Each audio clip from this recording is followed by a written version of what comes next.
দেখুন, আমরা রাজেন্দ্রপুর খড়িডাঙ্গায় গেছিলাম প্রচারের জন্য এবং ওখানে দুজন বিজেপি কর্মীর বাড়িতে প্রচণ্ডভাবে আক্রমণ করা হয়। আগামী শনিবারে ওনাদের উপরে ওনারা দেয়াল লিখেছিলেন বিজেপির হয়ে, তার জন্য সেই দেয়াল রং দিয়ে মোছার চেষ্টা করেছিলেন, সেটাই আমরা দেখতে গেছিলাম এবং ওনাদের উপরে মারধর করা হয়েছিলেন।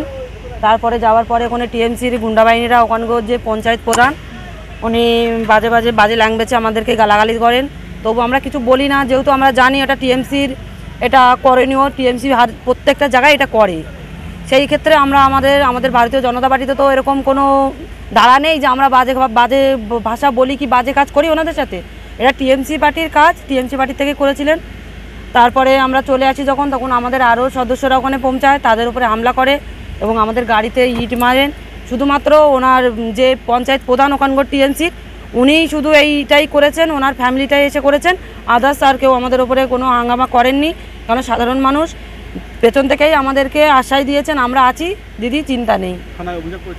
অবশ্যই এখন হসপিটালে ছিলাম মেডিকেল করেছি, আমরা থানায় যাবো এফআইআর করতে, এখন থানায় যাব আমরা।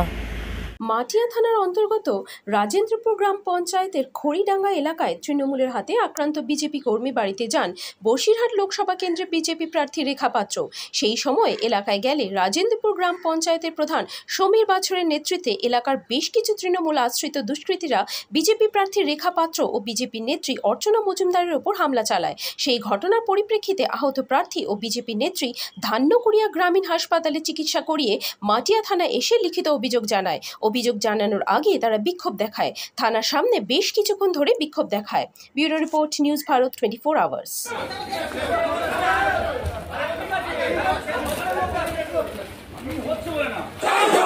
পুলিশ তুমি জবাব দাও, পুলিশ প্রশাসনের সামনে রেখে মাত্র হামলা লাগা, পুলিশ তুমি জবাব দাও, এলাকা গুন্ডা সন্ত্রাসে মদতকারী পুলিশ তুমি জবাব দাও, পুলিশ প্রশাসনের সামনে রেখে মাত্র হামলা লাগা, পুলিশ তুমি জবাব দাও।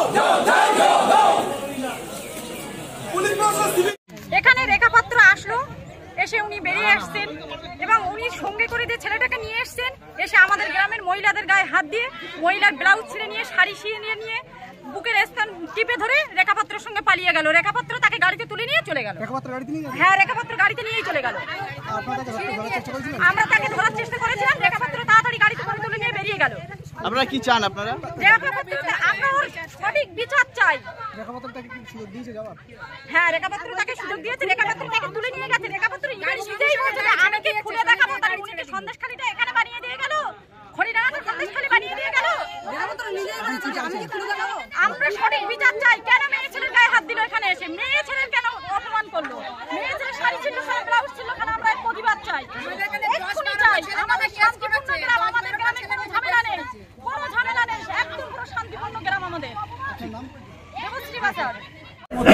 এলাকায় পরিকল্পনা মাফিক রাজেন্দ্রপুর গ্রামের প্রধান সমীর বাছার ও তার দুষ্কৃতী দলবল আমাদের প্রার্থী রেখা পাত্র প্রচারের সময় আক্রমণ করে পরিকল্পনা মাফিক। সেখানে সিভিক ভলেন্টিয়ার উপস্থিত ছিল, তার মানে প্রশাসন ইনভলভ ছিল, প্রশাসন দায়িত্ব করে প্রার্থীর ওপরে অ্যাটাক করেছে।